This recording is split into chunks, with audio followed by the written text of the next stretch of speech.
Today we are releasing ratings for 18 midsize SUVs that have been subjected to our new, tougher side crash test. Our original side crash test was introduced almost 20 years ago. We needed a new, tougher test that represented the real-world crashes that are occurring today that involve higher speeds and heavier vehicles. What we have done is develop a heavier barrier and are now running our tests at a higher speed. Those two factors combined create 82% more energy in our tests today. Overall, this group of vehicles performed reasonably well. 10 of the 18 vehicles received a good rating, 2 more of the vehicles received an acceptable rating, and we had no vehicles that received an overall poor rating.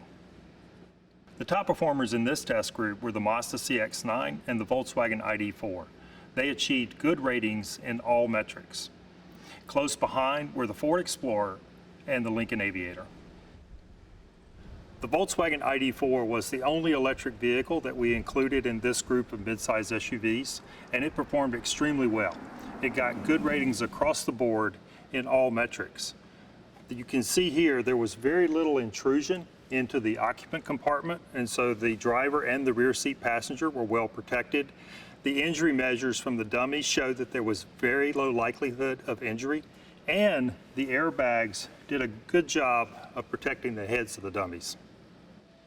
The Jeep Wrangler is missing an important piece of safety equipment when it comes to side impact crashes. Currently, the vehicle is not designed to have an airbag for those sitting in the rear seat, resulting in significant injury. We've downgraded it to a marginal rating overall.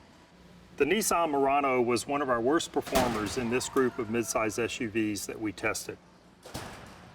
It received a poor rating for the structure. That's because of the significant amount of intrusion into the occupant compartment. That also resulted in a higher likelihood of both chest injury and pelvis injury for the driver. The Kia Telluride and the Hyundai Palisade also did not perform well structurally.